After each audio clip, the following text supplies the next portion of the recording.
Colm Michael O'Driscoll was born in 1971 in Ireland. He has had a passion for writing from an early age, developing a unique forthright style by composing a multitude of poems and scripts in his bedroom throughout his teenage years.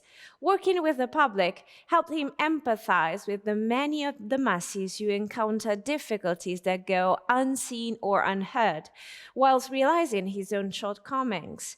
He moved to Madrid in 2012, where he lives and works as an English teacher. He has published a well-received poetry book, In the Latter Stage of Something Else, 2012, and a novel, Not Quite a Christmas Carol, 2019. He recently released, in collaboration with Eurobox, a new novel entitled NAG. Let's welcome the author, who's our special guest today, to deepen his latest book. Hi, Colm, and thank you very much for accepting this invitation. Thanks, Nibla. How are you? Good. So I wanted to know more about this recently published book. I would say something about the plot. How is it about?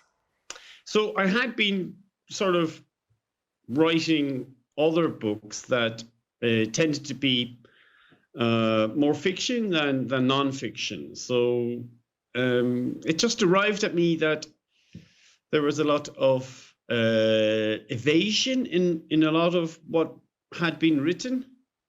And I just wanted to be a bit more direct about what the protagonist really felt.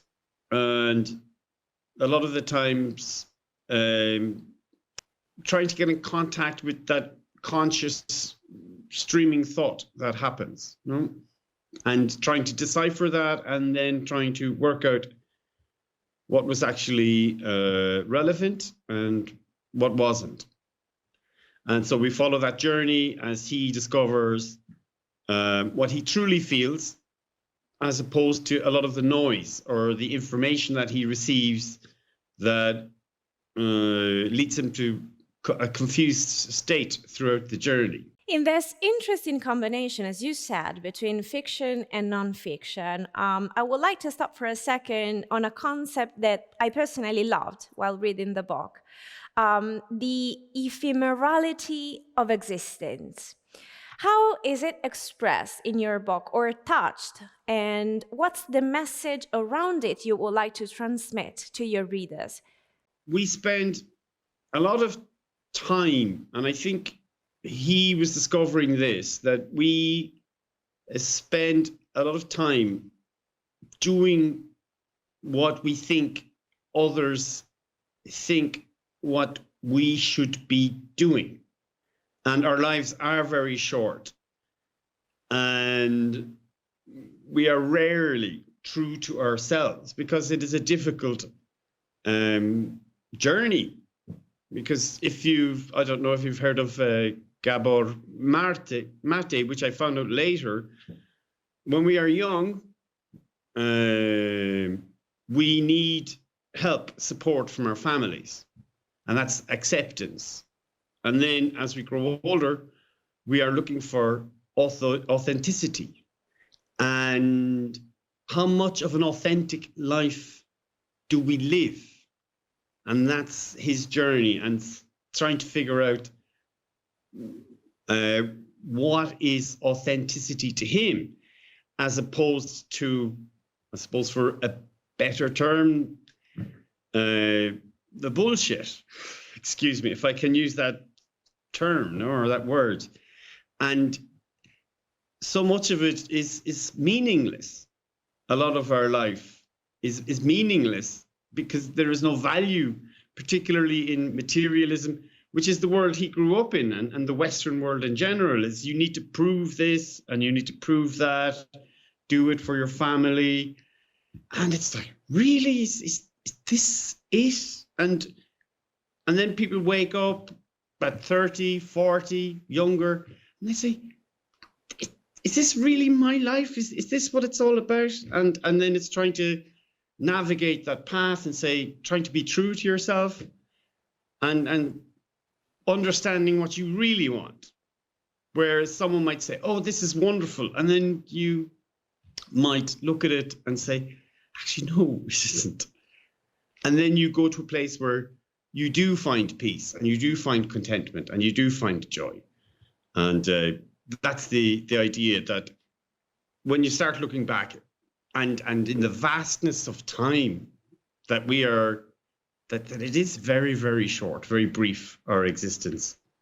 Thank you for the hint. I mean, thank you for the reflection you try to provide with the book.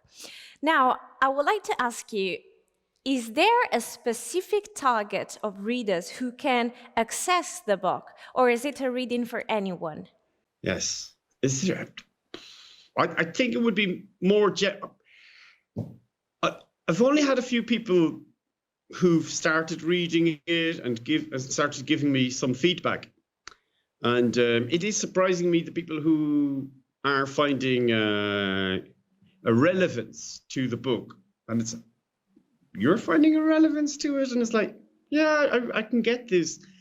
And it's like one of those things. I don't know if you ever have a conversation with people, a person, and you might say something on your mind to them, and you think, maybe I'm crazy for saying this. And then they say, yeah, I think the same thing too.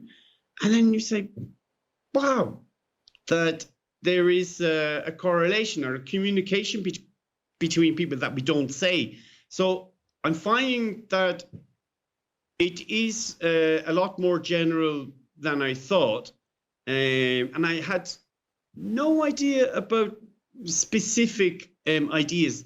I did think of it as like a step prior to somebody if they wanted to go and study Nietzsche after, or Schopenhauer afterwards. I thought it might be a little doorway to that if they wanted to do that, or they might never need to do that because it's probably more relatable on a day-to-day basis for people. Yeah, Colm, thank you. Thank you very much again for your time today. We are now, if we weren't before, really curious about your book, and we wish you best luck with it. Okay, thank you, Geneva. NAG by Colm, Michael or Driscoll is now available in bookstores and digital platforms, and it's a publication by Eurobox.